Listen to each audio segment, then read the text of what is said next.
अस्सलाम वालेकुम जी, मैं हूं ज़िया बलोच। सबसे पहले मेरी दुआ है कि आप दुनिया भर में जहां कहीं भी हों खैरियत की बेहतरीन हालत में हों। सामिन, आज के दो बड़े मौज़ूआत हैं। एक तो इमरान खान की सेहत खराब है और दूसरा इमरान खान ने इस्तीफों का हुक्म दिया है। ये दो खबरें खास तौर पर पाकिस्तान का जो मीडिया है उसमें ये छपवाई गई हैं, इंडल्ज की गई हैं। आखिर बाकी क्या इमरान खान की सेहत खराब है और क्या वाकई इमरान खान ने असम्बलियों से इस्तीफों का अब हुक्म दे दिया है, वक्त आ गया है? इस पर तो आज बात करेंगे, लेकिन वीलॉग का आगाज करते हैं खाबर मानिका केस से। खबर है कि कब्रिस्तान की अराजी पर कब्जे का केस मुकदमे में खाबर फरीद मनिका और उनके बेटे मूसा मानिका को बरी कर दिया गया। अच्छा, यह दूसरा केस है। उससे पहले एक औकाफ अराजी केस में भी था जिसे 3 साल तक के मुकदमा चलता रहा कि जनाब मानिका खानदान पर जो उनकी अराजी है उन्होंने औकाफ की अराजी पर कब्जा किया हुआ है। लेकिन 3 साल बाद एंटी करप्शन एस्टेब्लिशमेंट को पता चला कि मानिका खानदान का इस कब्जे से कोई ताल्लुक नहीं है और उनके पास जो उनकी अराजी है वो उनकी अपनी जाती है। यह उस वक्त हुआ जब इद्दत केस खास तौर पर खाबर फरीद मनिका की तरफ से चलाया गया, इमरान खान के खिलाफ गलाजत बकी गई, जब इसको बहुत ज्यादा गंद उछाला गया और फिर वो जेल में भी रहे। उसके बाद वापस आकर उन्होंने ये केस चलाया। अब जनाब औकाफ के बाद जो कब्रिस्तान के राजी केस है उसमें भी बरी कर दिया गया, लेकिन दूसरे बेटे इब्राहिम मानिका को इश्तिहारी करार देकर गिरफ्तारी का हुक्म दिया गया है। मतलब अभी भी तलवार ये हटाई नहीं गई कि अब भी अगर कोई खुदा न खास्ता खाबर मानिका सच बोल दे और बता दे कि उसके खिलाफ उसे किस तरह कहने पर, किस दबाव पर, किस प्रेशर पर वो इद्दत केस चलाने पर मजबूर हुआ, उसने दरखास्त दी। क्योंकि उसका जो पहला बयान था उसका कहना यह था कि मेरी अहलिया बुशरा बीबी एक पाक बीबी है, एक नेकबाज औरत है। लेकिन बाद में वही औरत कैसे गंदी हो गई, आखिर किसने उसको इंसिस्ट किया? तो इस बात की बहरहाल गुंजाइश रखी गई है कि अगर खाबर फरीद मनिका कोई पर फैलाता है तो उनके परों को फौरन काट दिया जाए, और उसके एक बेटे का नाम अभी तक केस में शामिल है। जी, अगली जो खबर है वो रुहेल असगर की है और इसने इंतहाई घटिया हरकत करते हुए सारे के सारे कश्मीरियों को इसने कुत्ता करार दे दिया। क्यों? कहते हैं जनाब आप मांग रहे हो आटा, यानी आपके पास आटा नहीं है, आप गंदम नहीं उगाते, आप आटा मांग रहे हो मुझसे। आप बिजली नहीं पैदा करते, आप बिजली मुझसे लेना चाहते हो और उस पर भी सब्सिडाइज लेना चाहते हो। खाते भी हो और गुर्राते भी हो। जब आप किसी से मांगते हो तो फिर आप इस पर फायरिंग करके मांगोगे या आराम से शाइस्तगी के साथ और प्यार के साथ आप उससे कहोगे? मतलब पूरे के पूरे कश्मीरी जो आटा मांग रहे हैं, याद रखना कश्मीरियों ने आपकी ये बिजली बंद कर दी ना, आपका सिर्फ पानी बंद कर दिया, आपकी सांसें बंद हो जाएंगी। कायदे आजम से लेकर अब तक कश्मीर को पाकिस्तान की शाहरग क्यों कहा जाता है? सिर्फ इसी वजह से कहा जाता है कि वहां से हमारा पानी आता है और पूरे पाकिस्तान का इन्हिसार, पानी के बगैर किसी का भी इंतजार नहीं हो सकता, जिंदगी का तसव्वुर नहीं किया जा सकता। और आप उन सब को कहते हो कि खाते भी हो और गुराते भी हो। अच्छा, और ये एटीट्यूड है, आया क्यों? एटीट्यूड इस वजह से आया कि आप मुस्लिम लीग नून के रहनुमा हैं और आपकी पोती नवाज शरीफ साहब के पोते से ब्याही गई है। मतलब आपने जो इनकी पोती हैं वो जुनैद सफदर के साथ उनकी दूसरी शादी हुई है, तो इस वजह से आप इस अंदाज में, इस टोन में बात कर रहे हो। यकीन करो आयशा गुलाली ने भी मौलाना फजल रहमान पर गंद उछाला है, लेकिन आपकी जो गुफ्तगू, आपका जो अंदाज है उससे इंतहाई घटिया, इंतहाई शर्मनाक तरीन है कि आप किस अंदाज में पूरे के पूरे लोगों को, सारी की सारी कौम को आप इस अंदाज में पुकार रहे हो। अच्छा, रुहेल असगर साहब ने मजीद भी कहा है, कहते हैं जेल काटना बहुत आसान है, जेल मगरिब से लेकर फजर तक होती है, उसके बाद आप बैठे होते हैं, लोगों के साथ गप्पे मार रहे हैं, लोगों के साथ मिल रहे हैं, नाश्ता कर रहे हैं, खाना खा रहे हैं, तो वक्त गुजर जाता है।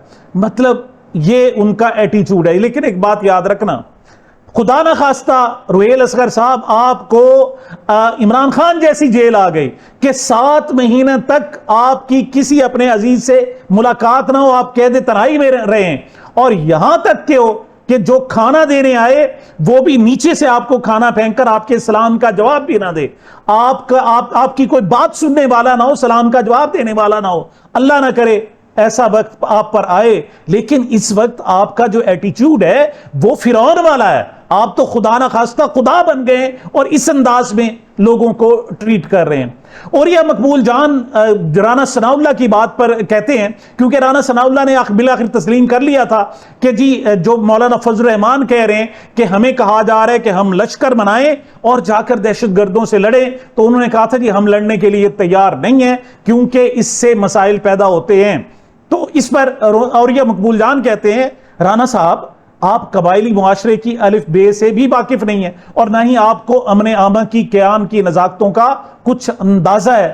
कबायली मुआशरा जब अपने किसी मुखालिफ दहशतगर्द के खिलाफ हथियार उठाता तो फिर वो पूरे कबीले की दुश्मनी मोल लेता है। यूं दोनों तरफ कबाइल की एक ना खत्म होने वाली जंग शुरू हो जाती है। और आप कह रहे हैं जनाब, हम कह रहे हैं कि आप अपने तौर पर अपनी हिफाजत का बंदोबस्त करें। एक बात याद रखिएगा, ये हिफाजत का बंदोबस्त उन्होंने अपने लिए कर लिया। मतलब आप जिस मुआशरे में, इवन पंजाब में भी रहते हैं, आप कहते हैं जी अपनी आप मामलात आप खुद हल करो, तो फिर लोग उठ खड़े होंगे।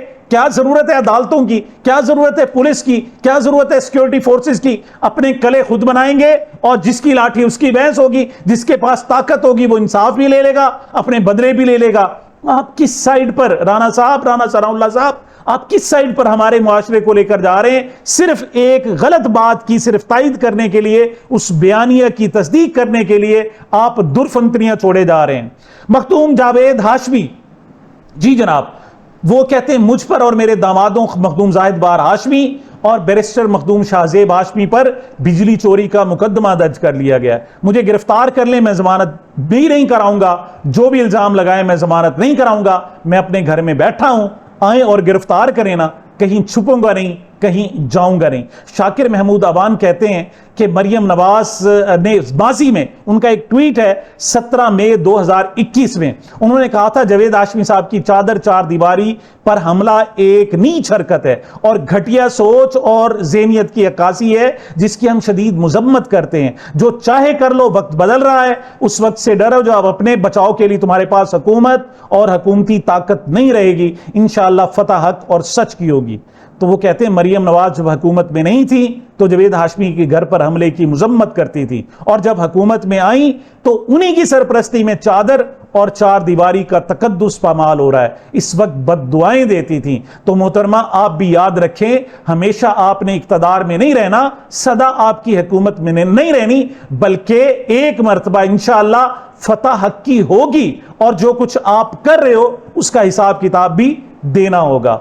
जी अली अहमद कुर्द ने सीनियर वकला के साथ मिलकर एहतजाजी तहरीक चलाने का ऐलान किया है। उनकी जो गुफ्तगू है वो बड़ी शानदार है। कहते हैं इमरान खान मर्द का बच्चा है, वो बहुत बड़ा लीडर है, वो मर्द का बच्चा है जो 3 साल से 22 और 25 कोर कमांडर की ताकत के सामने अभी भी चट्टान की तरह खड़ा है और उसको अभी तक तोड़ा नहीं जा सका।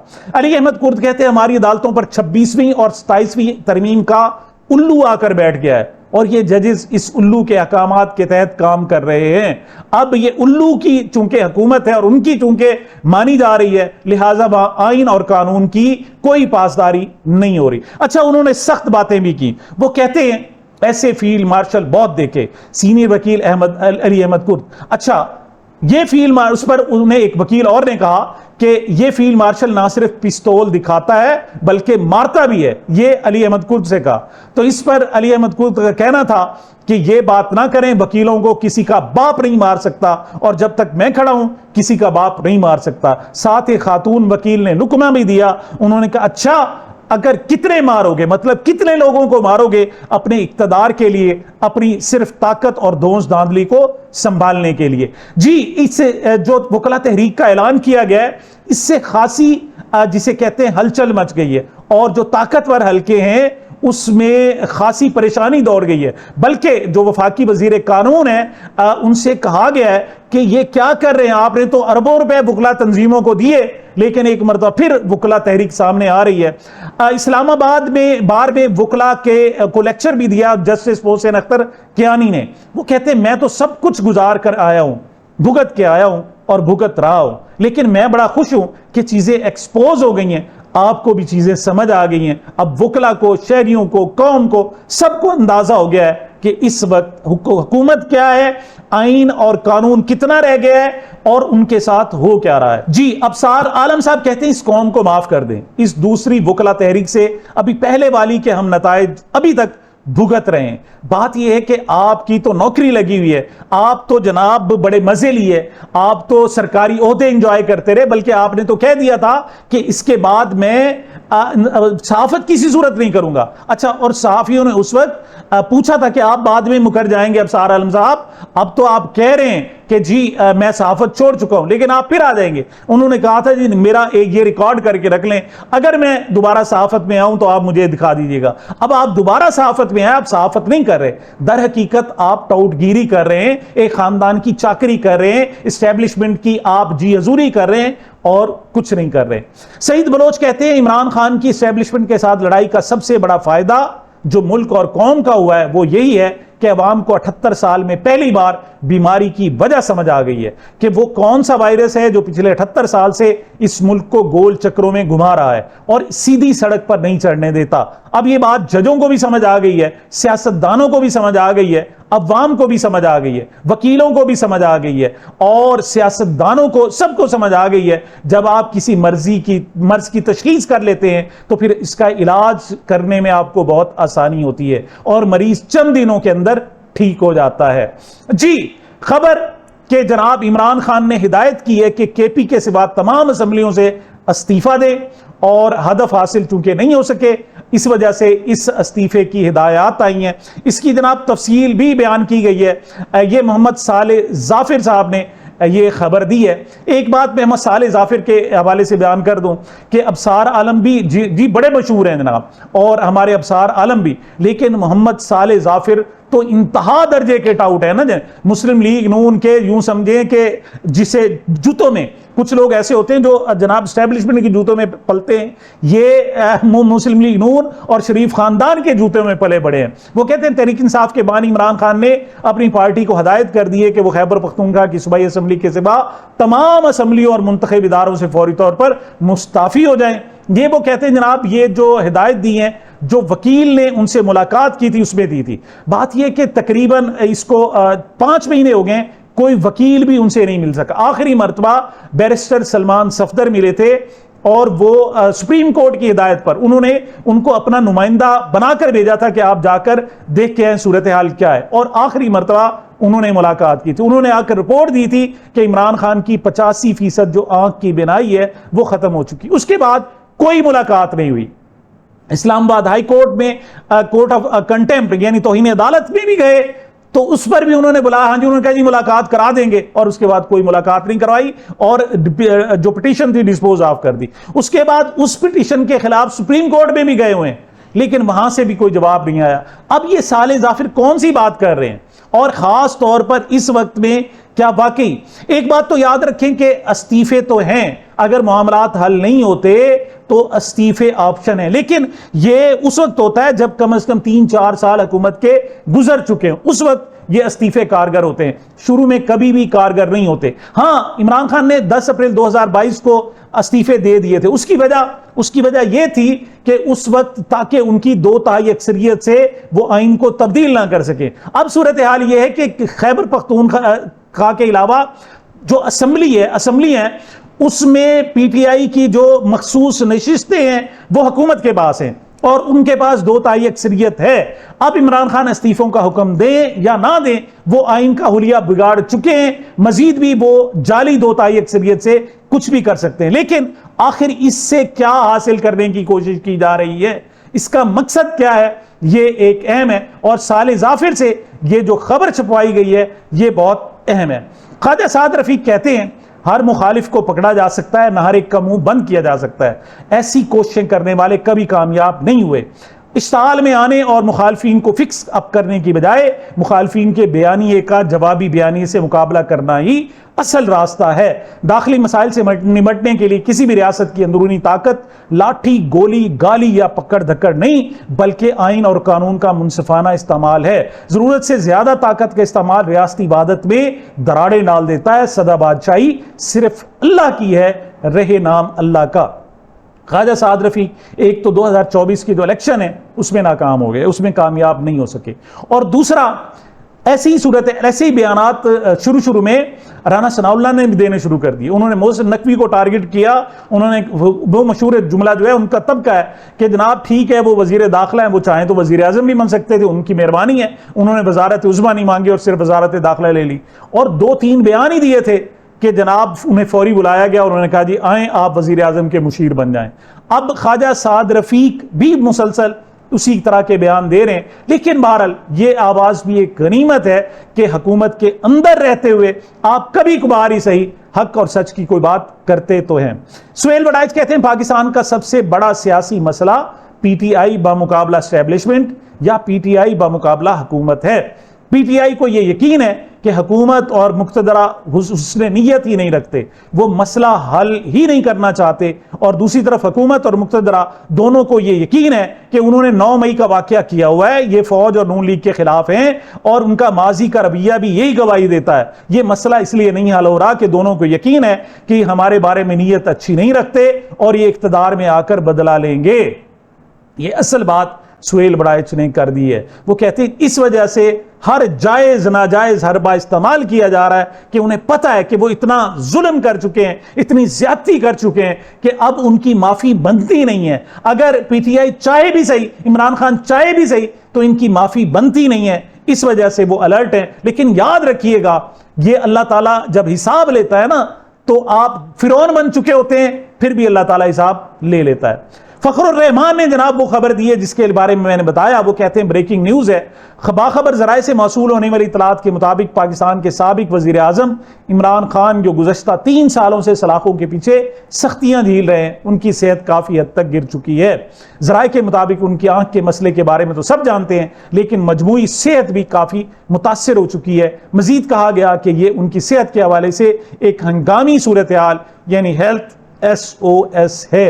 फखरुर रहमान ने अगर ये वाकई कोई अंदरूनी खबर दी है तो ये पूरे मुल्क के लिए तशवीशनाक है। लेकिन क्या किया जाए, पीटीआई जो है वो जनाब अपने मराद तो लेना चाहते हैं क्योंकि वो सीटें जीते हुए हैं, इमरान खान के नाम पर ही जीते हुए हैं, लेकिन इमरान खान के लिए बात नहीं करना चाहते। असदुल्ला खान कहते हैं जब इमरान खान साहब जलसे किया करते थे तो उनके इल्म में ये बात लाई गई कि खान साहब जिस स्टेज पर आप चढ़कर जलसा करते हैं, नीचे लोग स्टेज पर चढ़ाने के भी पैसे पकड़ते हैं, 5,000 रुपए, 10,000 रुपए।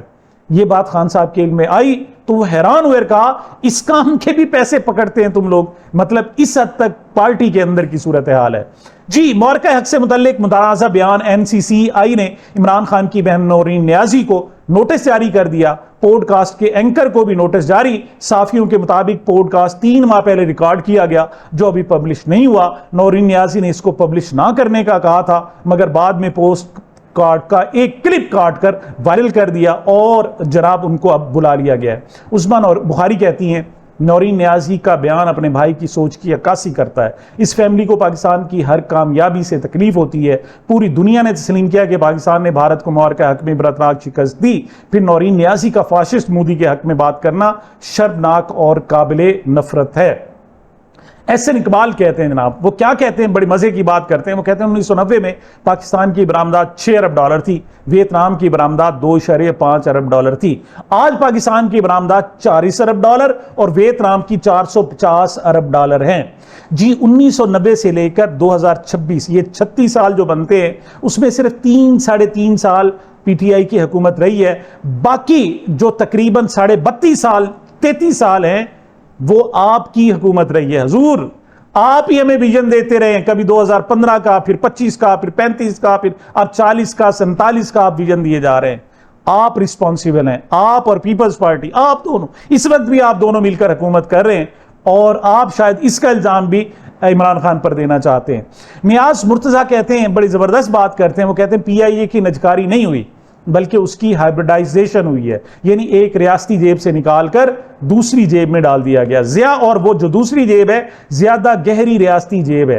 पाकिस्तान इंटरनेशनल एयरलाइंस को अब गोया पिंडी इंटरनेशनल एयरलाइंस बन चुकी है। इसलिए कोई हैरत की बात नहीं कि पिंडी के छोटे मोहसिन नकवी रियासती पैसे से इसके लिए नए तैयारे खरीदने की कोशिश कर रहे हैं, जबकि खरीदार ने 75% हासिल की मुकर्रर कीमत 135 अरब रुपए अदा ही नहीं की, बल्कि सिर्फ 10 अरब रुपए दिए। लिहाजा ये सिर्फ हैबर्डाइजेशन नहीं बल्कि पायरेटाइजेशन भी है। अजीब सी बात है कि वजीर दाखिला हैं, वजारत खारजा का काम करते हैं, PIA बेच दी है, और जब बेच दी है तो उसके लिए जो तैयारे खरीद रहे हैं वो सरकारी कैपेसिटी में खरीद रहे हैं। मतलब पाकिस्तान को इन्होंने क्या बनाया हुआ है, और ये क्या समझ रहे हैं कि ये जनाब जैसे ये ताहयात और ताक़यामत हुक्मरान बन गए हैं। इनका हशर बहुत खराब होगा। उमर दराज गोंदल कहते हैं एक दिलचस्प या शर्मनाक खबर है कि हुकूमत गैर मुल्की कर्ज और ग्रांट्स का 19.92 अरब डॉलर का हदफ हासिल करने में भी नाकाम रही। मतलब लोगों के जो हदफ होते हैं वो बरामदात या शरनमो होता है, लेकिन इनका जो हदफ है वो है कर्जा हमने लेना है। इस साल 19.92 अरब यानी 20 अरब डॉलर लेने, और वो लेने में नाकाम रहे। अब जब नया साल आएगा तो ये 25 अरब डॉलर होगा, उससे अगले 30 अरब डॉलर होगा। अब इनके कर्ज पर चल रहे हैं, और कर्ज कब तक आपको मिलेंगे? फिर ये हदफ नाकाम होंगे, फिर ये बेचना शुरू कर देंगे। अब इन्होंने PIA बेची, वो अगरचे अपनी जेब में रख ली। अब ये एयरपोर्ट बेचना शुरू, फिर जनाब इन्होंने मोटरवेज बेचना शुरू कर दिए। मतलब एक जिसे कहते हैं ना, नाअहल शख्स के घर में घर उसके हाथ में आ जाए तो फिर घर के बर्तन तक बेच देता है, और ये अब उस बेचने पर लगे हुए हैं। असदुल्ला खान कहते हैं रिपोर्ट के मुताबिक मुलजमान से वसूल शुदा 4 करोड़ 59 लाख रुपए सरकारी खजाने में जमा कराने के बजाय चेयरमैन नैब के जाती अकाउंट में जमा करा दिए गए। जी, चेयरमैन नैब कौन है जनाब? Lieutenant general retired Nazir Ahmad Khan साहब हैं जी, लेफ्टिनेंट जनरल। उनकी जनाब जाती अकाउंट में जमा करा दी, और ये जनाब ऑडिट रिपोर्ट आपको बता रही है ये पैसे चेयरमैन नैब के जाती अकाउंट में क्यों गए। वो सवाल करते हैं ये गुज़श्ता दिनों सामने आने वाली डिक्की भाई के केस से क्या मुख्तलिफ है? ये वही सब कुछ हो रहा है जर्नैल, जो आमतौर पर लूट मार के जो भी तरीके होते हैं वो इख्तियार किए जा रहे हैं। कमर समान कायरा ने बड़ी अजीब बात की है। वो कहते हैं हम कहते हैं लेवी बढ़ा दी, लेवी बढ़ा दी। लगता यूं है कि लेवी बढ़ाकर वजीर आजम, वजीर पेट्रोलियम, वजीर खजाना अपनी जेब में पैसे डाल गए। क्या हुकूमतें वजीर आजम या वजीर जो सारा पैसा इकट्ठा होता है अपनी जेबों में डाल लेते हैं? अपोजिशन को, अवाम को जनाब की जेब पर डाका डाला ये कहा जाता है। कहते हैं ऐसे सख्त अल्फाज अपोजिशन को नहीं कहने चाहिए। ये जुमले वो कहते हैं अगर हम खुद भी कह चुके हैं तो गलत कह चुके हैं। डाका तो एक काबिल गिरफ्तारी जुर्म है, ये आप काबिल गिरफ्तारी जुर्म से आगे कर रहे हो। मतलब डाकू होते हैं ना, वो लूट कर चले जाते हैं, आप तो इनकी जो खून है ना वो भी आप नचोड़ रहे हो। कौम की रगों के जनाब जो ख्वाजा आसिफ ने कहा था कि गोदा है, जो उनकी हड्डियां हैं उस पर से गोश्त है, वो भी आप नचोड़ रहे हो। आप जुल्म की इंतहा कर रहे हो। जी, हसन निसार कहते हैं 25 रुपए की रोटी 35 रुपए का नान है। ये तेरा पाकिस्तान है ना मेरा पाकिस्तान है, ये चंद मखसूस खानदानों का पाकिस्तान है। सियासी करप्शनों, कमीशनों, किकबैकों की भोशरुबा दास्तान है इस्लामी जमहूरिया पाकिस्तान। आटा शर्म दा काटा, जालिब 20 रुपए मन आटे को पीट रहा था और आज 25 रुपए की रोटी है। मैं कोई मनहूस बात नहीं करना चाहता, लेकिन तैयारी पकड़ो, अगर एक घर के 6 फर्द हैं तो दिन में 36 रोटियां तो आप खाते होंगे, एक बंदा 3 वक्त में 6 रोटियां तो खाएगा, यानी 900 रुपए की तो सिर्फ रोटियां ही हो गई। सालन को मारो गोली, लानत भेजो किराए पे, बीमारी पे, आमदोरफ्त पे, दीगर लोगों पर, कपड़ों पर आपसे रोटी पूरी करना भी मुश्किल हो रहा है। जी, ख्वाजा आसिफ साहब ने एक जुमला बयान दिया था, वो कहते थे मोटर व्हील की तकमील में अहम किरदार अदा करने पर फौजी क़यादत के शुक्रगुजार हैं। उस पर साबिर शाकिर ने कमाल का जुमला, मतलब इसको सियाको सबाक आप जानते हो तो आप इंजॉय करेंगे। क्यों ख्वाजा आसिफ से फील्ड मार्शल और कहा जा रहा है कि जनाब अस्करी क़यादत नाराज है, आज तक वो पिंडी नहीं गए, वो उनको जनाब वजीर दिफा तो बनाया हुआ है लेकिन उनको जुर्रत नहीं है कोई सरकारी इजलास की सदारत करना, ये करना वो करना, वो कोने में पड़े हुए हैं। और अब कहा जा रहा था कि जनाब उनसे वजारत ले ली जाएगी।